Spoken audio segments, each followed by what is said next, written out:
Behind me is a brand new McLaren 720S, and technically it's a car, but really it's a 13-year-old child's dream. It's bright orange, it has no roof, it's extremely fast, it's a supercar.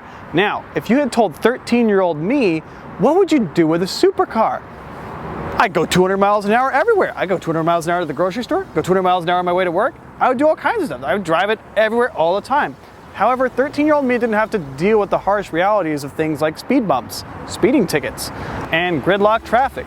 So that's what we're gonna try today. Is a supercar as fun as 13-year-old me thinks it would be commuting to and from work, or would you better be served in something more boring? Well, it's about 9 a.m. I don't have a watch, don't know why I did that. Let's hit the highway and see what we find.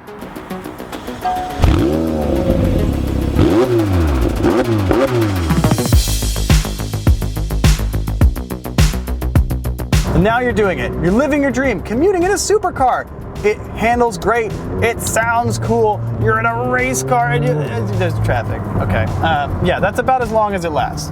Now there are some real things I love about commuting in a supercar.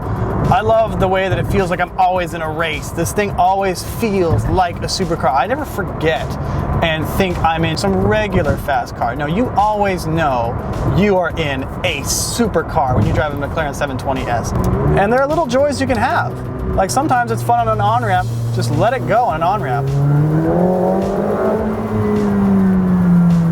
But that's kind of, you've seen exactly how long that can last before you catch up to the car ahead of you, and that's all there is.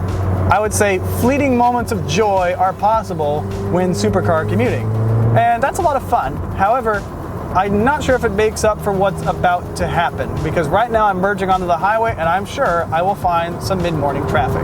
Okay, now let's talk about what this is like. I am sitting in a very stiff seat in a very low car with a very fancy, capable dual clutch transmission that just kind of jerks, and it's not the most refined at low speeds. I give McLaren credit. This thing has to hold back 700 horsepower. It has to make razor quick shifts. It's not meant for this. And that's really the takeaway. The McLaren is nothing wrong with it. It is a fantastic car, and everything about going fast and feeling perfect, it does. It delivers 100%. However, it's not made for this. It will do it. It will not overheat. This thing runs perfectly cool. The air conditioning is on right now. It'll work, but it's not meant for crawling around. And I gotta say, those little squirts of throttle, they're nowhere to be found right here.